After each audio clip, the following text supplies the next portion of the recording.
I'm Jonathan Gruden's head. You may remember me from such research projects as interaction techniques for preserved heads and adapting Fitts law for tongue-pointing tasks. My graduate students have worked tirelessly to analyze the available video evidence and restore our lost history. We believe our interpretation to be accurate at the 95% confidence level, but of course only time will tell. With that, let's start at the beginning of it all, the swinging 60s. Here we see Douglas Engelbart introducing several revolutionary but now antiquated aspects of interface design. The handheld pointing device, the text editor, the computer scientist wearing a suit. However, the world scoffed and quickly discarded these and many other ideas, such as the one-handed ragtime piano. Instead, researchers forged on to grander ideals.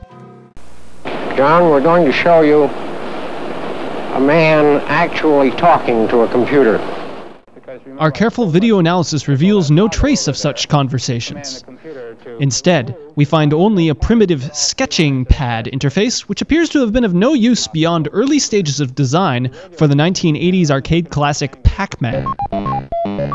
As best we can tell, sketching pad interfaces were the sole focus of HCI research for the next 30 years, culminating in this collaborative version called Group Sketch.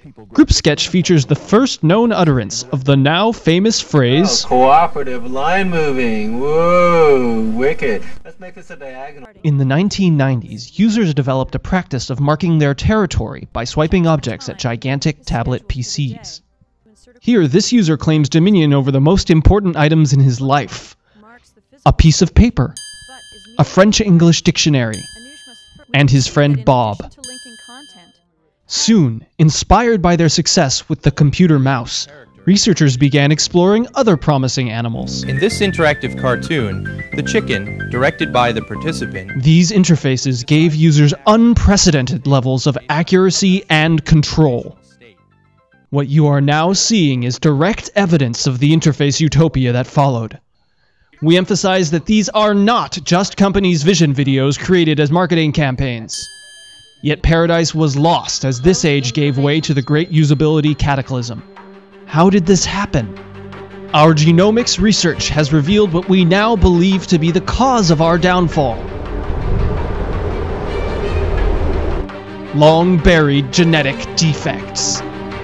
Interfaces soon began exhibiting erratic and malicious behavior. Can't guess that? Interface agents became cold and distanced from their human partners. Computers crashing. Users began suiting up in defense. Things became wild, out of control. We are left only with this last cryptic transmission from our patriarch. But I'm no longer afraid of the flood. What is the flood? Will it return? Will more people cite my papers? All this we leave to future work. Stay tuned.